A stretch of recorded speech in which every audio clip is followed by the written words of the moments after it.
So today I'm gonna read you a comic book about Ho Chi Minh that I already made a video out of it. Today I'm gonna read you the next story translated to you. And then in the meantime, if you have any question about Ho Chi Minh, about Vietnam, yeah, about Ho Chi Minh and Vietnam, you can ask me and I will try to answer them all. Okay? Now let's start. So this the comic book, the first episode of the comic book about Ho Chi Minh, and the name of the comic book is Bác Hồ. Bác Hồ means Uncle Ho. Sống mãi means live forever, and you can say like long live Ho Chi Minh, long live Uncle Ho. This is song, the comic books for kids, okay, for under 6 years old. The name of the story is Once You Promise, You Have to Do It. It's something like you have to keep your promise. This is based on the story, based on the true story of Ho Chi Minh that were taught in the third class for students in third class in the moral subject. So like I have to explain to you a little bit. So like, as I told you in many of my videos, we taught kids all about like the Marxism and Ho Chi Minh thought and Leninism since they were like 6 years old until they were like 21, 22 years old. They graduated from university. So like in the like primary schools like that, the stories like they were all like very bright and light like this. So like this story about Ho Chi Minh were taught in the third class, student of 8 years old, and then it's a way for Vietnamese educational system to like to teach students how to be communist and socialist since they were a kid, something like that. This is a mountain. We start in a beautiful mountain in Vietnam. Here, if you watch my video when like 3 day trekking in the jungle, you will see it look exactly like this. This is the most one of the most famous steppe rice field in the north of Vietnam, because like they didn't have the flat land at all. All they have is mountain, and rice still so important that they grow rice in the mountain like this, and they created like steppe rice field. It's very beautiful and very unique. And this is a man from the an ethnic minority. He's walking with his horse. Yes, they use horses a lot up there. And then it's sunny and he's tired. Yes, I guess it's the horse. Okay, and this is the village. Okay, so he's walking to back to his village. Oh, this looks exactly like reality. It's very beautiful. If you can have a chance to go to visit Vietnam, you should take a chance to go to the North Mountain Vietnam. It's exactly like this. It's very beautiful. But this is the house, one of our ethnic minority house. Oh, he came back home, and then everybody inside the house said, the village leader came back. Everybody is waiting for him inside the house, see? And they said, all the villagers we've been waiting for you since morning. Okay, everybody is waiting for him. What's going on? And the village leader said, oh, you see, the cakes that we're gonna make are very special. We don't have enough ingredient. I have to go into the market of the big town down there in the valley to buy the materials, the ingredients that we need. And the old lady said, oh yes, I forgot. Okay, so the village leader had to went down to the big market in the town far in the valley to buy the ingredients for the cakes that they're gonna make. Next one, the village leader. Okay, now all of us, let's work. Let's make the cake. Sorry, well, we don't have enough time. And the people said like, okay, just assign us a job. Okay. And then he assigns everybody. Okay, women. Okay, all the women will take care of the rice and cook it into take care of the sticky rice and make and cook sticky rice. Other men will prepare the food color from the leaves that I bought, and then to smash the cake after smash the rice after the woman cooked them. And everybody like, yes, yes, sir, something like that. And then see the woman. This is a sticky rice. Women they are soaking the rice for a night. This is a night, and then morning. So they soak the rice, the sticky rice for one night, and then they take the rice out, and then they cook it. They steaming it. See, this is how we Vietnamese cook sticky rice. We steam it. This is like two layers pot. Is steaming pot. Under here is water, and up here is a layer of sticky rice, and we steaming it. We steam it for hours. Okay, after finish cooking the rice, they pour all the rice into a big wooden pot like this. And look at this. This is the food color. Remember the man they made the food color, the green color from the leaves, the special kind of leaf. Okay, they mixed the food color with the sticky rice, so it became like green like this. And then they smash the sticky rice, make it become a like I don't know a powder steak texture. I really love this cupcake actually. It could take like a day to finish this cake. See, it's very hard job because they didn't have any kind of machine back then. Okay, and then the village leader said, "Oh, I think it's okay now." Man, or the woman, "Hey, make it quicker, sisters." So see, they use their hands to shape it, to shape the cake like this. And then the village leader, "Ha ha ha!" He's laughing, and then, "Ha ha ha! We just finished our special cakes to welcome our special guests." The lady said, "Yes." Okay, different scene. Beautiful mountain. Yes, I've been here. It's very beautiful. And then beautiful valley and the step rice field here. And so, yeah, somebody's riding the horse. Yeah, it's Ho Chi Minh and his soldiers. And Ho Chi Minh asked, "Hey, do you know like what would be the day that the market here will open?" So here I have to understand this. Okay, I have to explain this so you can understand. So all the villagers like this, they live separately in some mountain and some hills. So like their population is very few, so they can't go to the market every day. In a way, that's impossible for them. And supermarket is very important, so they can trade and buy in like food and all kind of important stuff. So each village they will came up with like plan with decision like either with appointment something like that, a schedule to like to open the market, to gather together and open the market in specific day a month.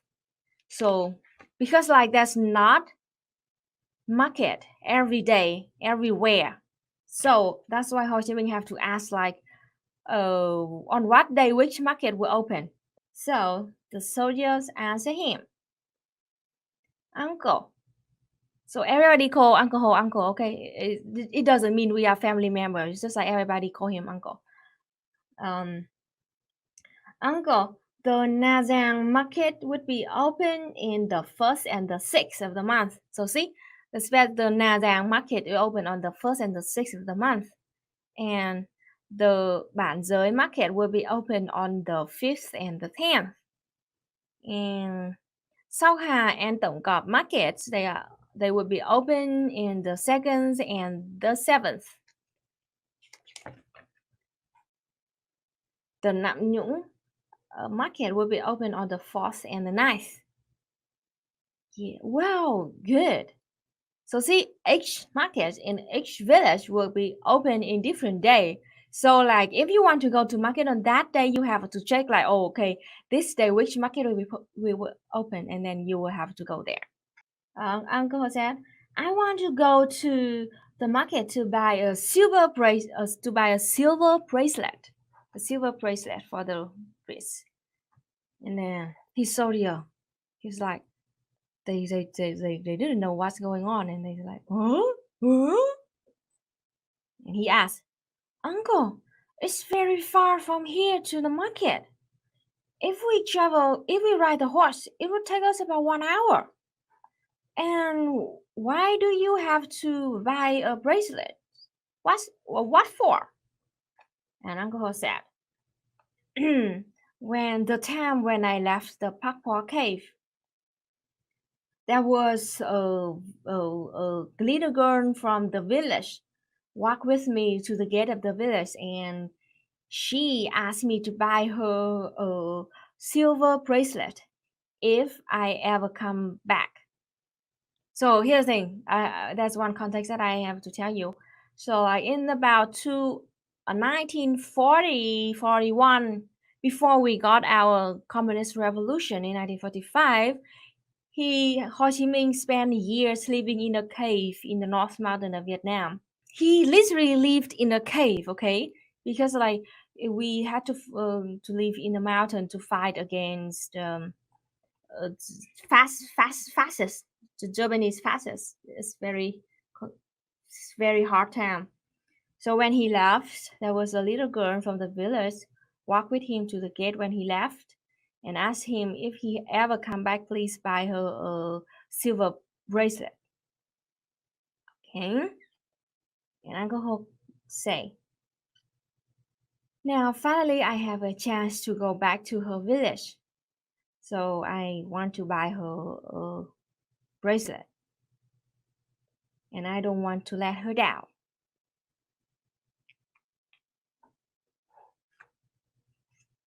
And the soldier like laughing a little bit, like hee. Uncle asked, "Why are you laughing?" And the soldier answered, "Uncle, it was a long time ago. I guess that the little girl already forgot that. Yes, I also think that." Uncle Ho looked at them. He looked at them, and then he said, "To all of our ethnic minority people living in the mountain, the silver bracelet is not just a jewelry. It's also a thing that they think that they can help them to have a good health, can protect them from sickness. So it's very important. A silver bracelet is very important to our ethnic minority people because they think that it could help them like get rid of the sickness." And the soldier said, "Oh yeah, I heard that."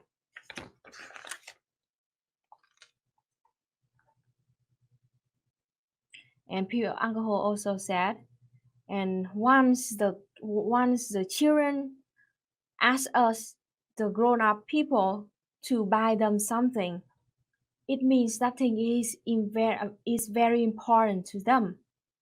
And if we don't see that's gonna be harmful, you should not deny, you should not refuse, you should not say no, something like that. So he literally means like once the kid once the children ask us to buy them something, it means like that thing is already very important to them. And if you think that that demand is not harmful, you should agree. You should not refuse them. You should not say no to them. I know the soldier said, "Oh, you're so thoughtful, uncle." And then they keep walking. It is a beautiful, beautiful stream. And then Uncle said, "Let's go to the water mill over there. This is the water mill, all made from bamboo. Let's rest for a while." "Yes, Uncle." They came to the water mill and he took some water to drink, I guess. And then Uncle asked, "You know what? The soul of the children are as pure as this water. If we dye it green, it would be green. If we dye it red, it would be red." Oh, okay. So it means He's comparing the soul of children. They are as pure as the water, transparent, okay? And how they grow up, how children grow up, would totally depends on people like us, the adults.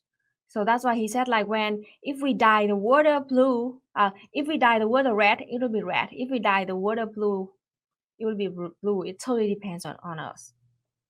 So that's why once we promised anything to children, we have to do it. If we think that we can't do it, so don't promise. This is prestige. This is what we call prestige. So it means like keeping the promise to children is very important. If you only promise when you can do it, don't promise when you can't do it. Don't give the fake promise. Okay. He said, the revolutionist people like us have to keep the trust of our own people. So it means like, especially when like people who are revolutionists like us, the communists, we have to make people believe in us. We have to keep the promise to our people. And all the soldiers, two soldiers said, yes, uncle, we will remember your words. Don't be insincere. Yes, Rene Mukayo. Uncle, the market is that way. And Uncle said, okay, we will get silver the silver bracelet by all costs. It's kind of a little bit of funny. We have to get the silver bracelet, okay?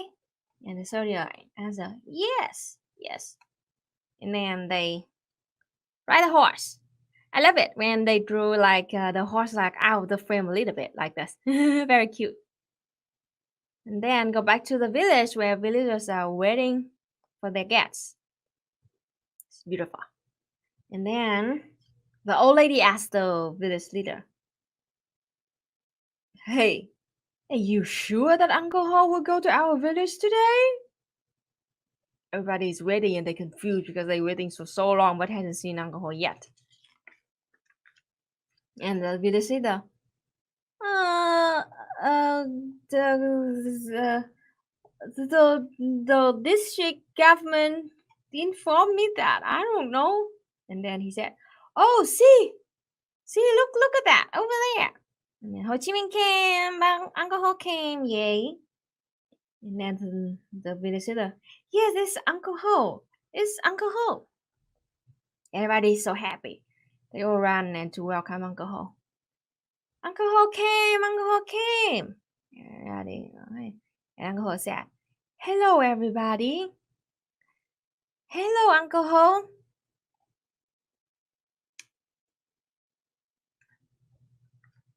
And then the old lady asked Uncle Ho, how are you?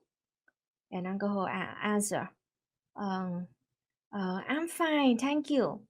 Uncle Ho asked, huh? Why are you all here? What special occasion? Why are you all gathered here? Everybody are here to welcome you. And Uncle Ho said, oh no, I am just a normal person who came back home. I'm not a guest. You don't have to do this.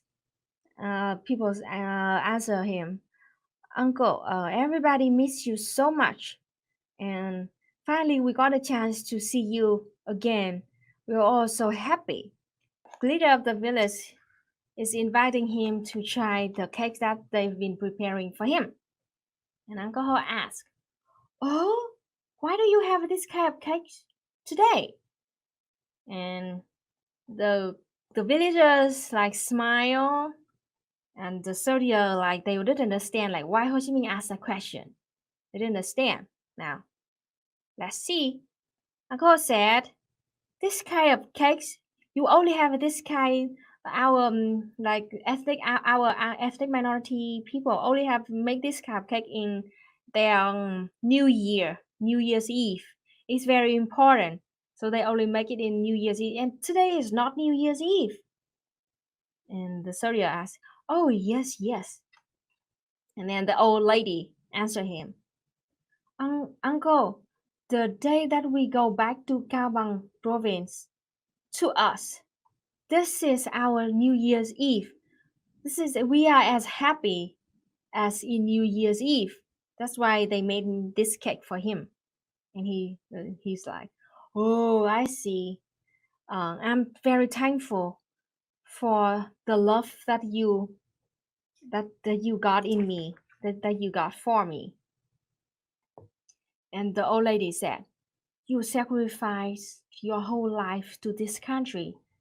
This is the least that we can do for you, Uncle Ho." And the villagers said like, "Oh, Mrs. Ting," just her name is Ting. Like, "Oh, Mrs. Ting, today you speak so well." Everybody surprised about how well the old lady spoke today, and everybody clapping and then said like, "Long live Ho Chi Minh, Ho Chi Minh, Uncle Ho lives forever. Long live Uncle Ho." And then Ho Chi Minh, "Okay, good, good, good. Now let's go inside." So I can see like I can tell you like Ho Chi Minh, he's a shy man. He's very, very, very shy. So whenever people like smile at him or send him their big love, he's always so shy and try to avoid it. Okay, and he met the little girl and he asked, "Oh, this is my little girl. How grown up you are now." And the little girl, "Hello, Uncle Ho." And Uncle Ho asked her, "Do you still remember that the time when I left? You asked me for something?" And then the little girl answered, "Oh, Uncle, I don't remember." And then Uncle Ho checked his pocket and then he said, "Here, this is your gift. This is your gift." And the little girl, "Thank you so much." And he gave her the gift. The little girl opened the handkerchief and she's screaming, "Ah!" And everybody's surprised. And then, "This is exactly what I wish for." She's so happy. Look at that.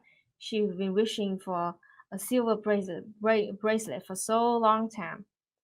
"I love it. I love it." And then the Uncle Ho offer, "Let me have you wear it." And then he helped her wear her new bracelet. Oh, the bracelet is so beautiful. And look at her, she's so happy. The little girl, thank you so much, Uncle." And Uncle Ho said, "It's good when you like it. You like it? It's good." And she kissed him in the cheek. Look at that. It's very cute picture. And then, "You're a good girl." And then the little kid is very shy and happy. And then the Uncle Ho soldier said, "Oh, Uncle Ho is so thoughtful. He understands children." So this is the end of the story. The moral of the story is that we as adult people, we have to keep the promise to children, and we are responsible for children, for how they for how children would grow up in the future. So we have to be the good example, the good model for children, so when they grow up they can be good people. Okay, this is the morals of the story. And remember, this story was taught in the third class in Vietnam for kids. Okay, it's not it's the communist propaganda for kids. It's very cute, huh? Who made a mistake? Yes, he did. Yeah, so like more about us in the 50s when we were just won French in 1954, and in the north of Vietnam we tried to build a communist society. In the south that's still like that was when like Diem became Ngô Đình Diem, the puppet government became in power they got the power, and then they control the south of Vietnam. In the north, since 1954, we try to build communist society. So that was when like Ho Chi Minh, he gave the order that they have to re-separate the land. So like they will take the land belongs to the rich family, re-separate it to other old people who didn't have farm before. So that was his order. But like the way though his staffs, other communist leader, like yeah, other communists, they did it really horrible way, and so like for example, my family was very rich, a noble family in the 50s. We were like no, it was like noble family for hundreds of years, something like that. So EJ made fun of me like that. If my family is still rich, I could be a princess. Yeah, it was they were very rich. And then we like my great grandpa owned a lot of land and rice field and all kind. It was so rich. And the way they did is like they violently took everything. They violently took everything, took all the land, took all the house, took all the money, took everything, even the shirt on my great grandma. They took it off. That's how horrible it was. And they took my great grandpa, and my grandpa was his son at that time. They took them to the yard of the village and torture him for days. And my great grandma at that time had to like stick in like foods and water to just to keep him alive. It was bad. It was bad. And like it's understandable because like Ho Chi Minh just gave the order, but the way he staff did it is so horrible.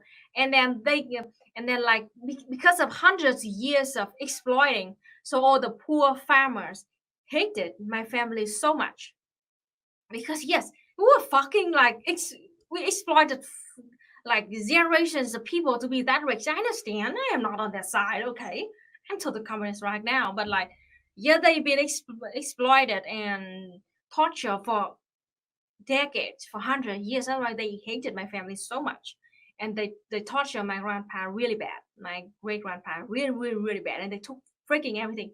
They didn't leave us anything. Literally, they didn't leave us anything for us to survive. We just took everything because of an outrage like that. So a few years later, Ho Chi Minh realized that it was so wrong. It was so wrong the way they did it. So like he in our National Assembly in the 60s, then I also showed it in my video, my latest video actually. I show you the footage of Ho Chi Minh. He cried, and when he said sorry to the whole country, I was so wrong. So and he tried to fix it. So that was when like we got our a part of our house back.